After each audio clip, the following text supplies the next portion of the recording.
Hey, this is Mad Movie Mark of the Mad Movie Mark Movie Review. Thank you for joining me as I review the 1924 Buster Keaton silent comedy Sherlock Jr. Well, that's not the rousing reception that I had hoped for, but we're going to push along with this review anyway. Sherlock Jr. stars Buster Keaton and was also directed by Buster Keaton, who plays the projectionist slash Sherlock Jr. His love interest in the movie is played by Catherine McGuire, and she plays the girl. His father in real life, Joe Keaton, plays the girl's father, and Ward Crane plays a gentleman named the local sheik. This is a movie about a love triangle, which it seems like most of Buster Keaton's movies are about, or at least a lot of them are about. This movie is included in the 1001 Movies You Must See Before You Die, which is a series that I am slowly trying to work my way through, and I am using the edition that I just showed because that is the book that I own. Now, Buster Keaton movies for me are hit or miss, but the hits are big hits. So the movies that I love of his, I give like a 9.5 or 10 to, and then the ones that are kind of misses, I usually give more like a 6.5 or 7.5 to. But I would say there's more hits than misses when it comes to Buster Keaton, and this movie for me is a huge hit. I think it is absolutely hilarious. It's only 45 minutes, which is really nice because a lot of the movies thus far have been really long movies. There's like a 4.5, there's been a couple 4.5 hour movies.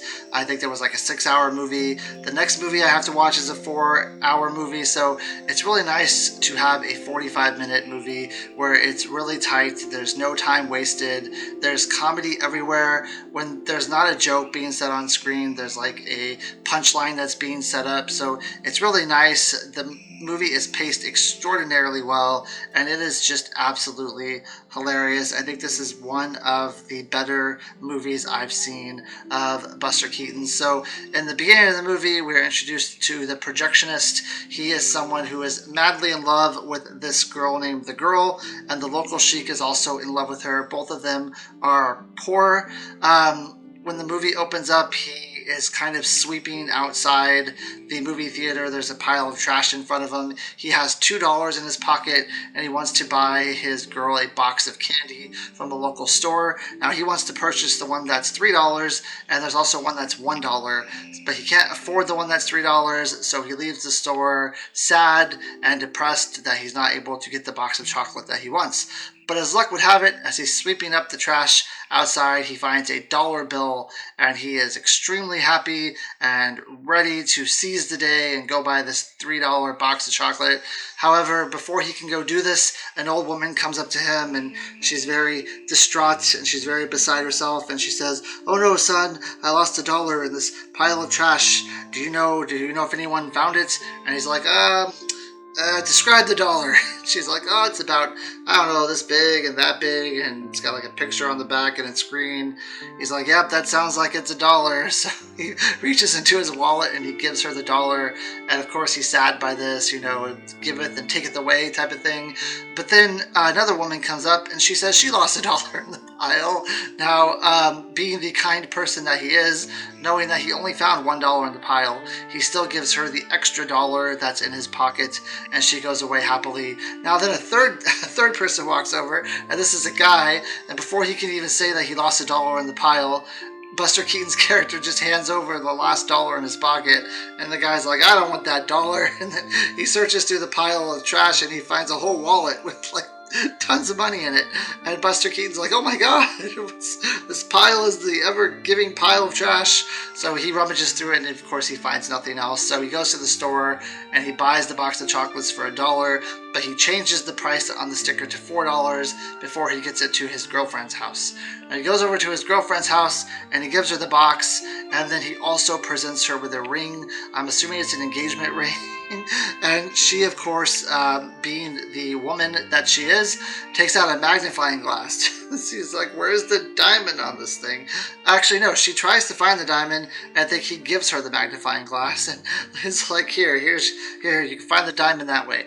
Now, The other gentleman, the local sheik, sees this going on because he also goes over to this girl's house, and he sees that the projectionist is giving this girl a box of chocolates. He also wants to present her with a box of chocolates, but he doesn't have any money, so he steals the girl's the father's watch and pawns it, and then uses that money to buy a box of chocolates. Now, the projectionist is also someone who is an aspiring detective, and once the father realizes that the watch has been stolen, he tells everyone at the house, and Sherlock Jr. decides that the projectionist / Sherlock Jr. decides he's going to take on the case and find out who stole the watch.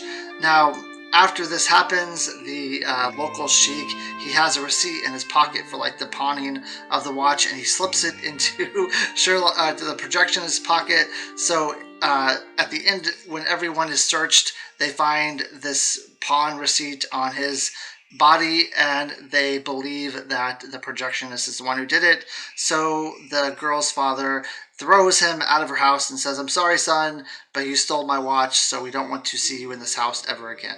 Sad and depressed, he goes back to his movie theater, and he shows a movie, and he falls asleep. And as he's falling asleep, there's this really cool sequence where he kind of we show a dreamlike sequence where he is watching the movie, and he ends up going into the movie. And when he goes into the movie, there's a lot of different scenes that happen, and ultimately he goes into a detective scene where he has Sherlock Jr. The girl that he loves is also in the movie. So is the sheik. So is the father.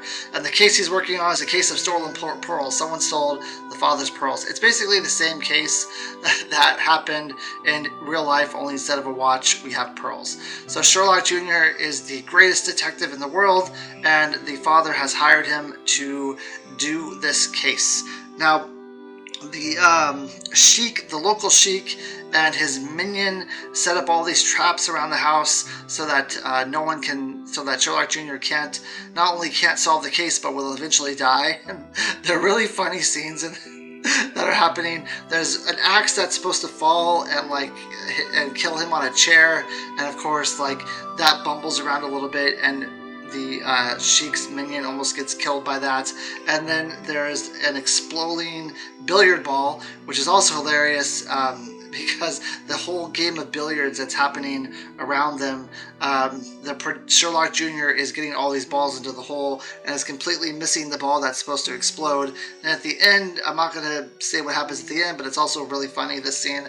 And then there's also a scene where they try to poison Sherlock Jr., which also is an incredibly funny scene and how it plays out as well. It's just a lot of bumbling on the local sheik's part and the minion's part, where they don't actually come to the outcome that they want. And then there's like this train scene that's pretty awesome at the end of the movie. Now, I know it took a long time to get here, but there's a scene in the movie where Sherlock Jr. is standing under a thing that's supposed to water down the trains, and all this water falls onto him, and it falls on him really hard, and it ends up in real life breaking Buster Keaton's neck. But he didn't realize it till 9 years later, so he worked for 9 years with a broken neck and didn't even realize it. But at the end of the movie, I mean, more stuff happens, but I would say that's like the bulk of the funny things that I can remember that happened in this movie. But at the end of the movie, he ends up being vindicated. The girl ends up figuring out who actually stole her dad's pocket watch, and it ends up being a happy ending. I thought this movie was hilarious. Like I said, the funny lines and the funny scenes are hilarious. My favorite scenes in the movie were the beginning, where he's sweeping up the trash, and then the whole minion and sheik section where they're trying to kill Sherlock Jr. is absolutely hilarious. Oh, I forgot, there's a scene in this movie that's absolutely iconic. It's at the end of the movie where Sherlock Jr. flies through the stomach of this one person who's trying to help him get away from the sheik. And it's very famous. For a long time, it was not like a lot of people didn't know how they actually accomplished it, because it's so quick and it's so amazing. It's an amazing practical special effect that's done. You can look it up if you want, the special effect that's done in Sherlock Jr.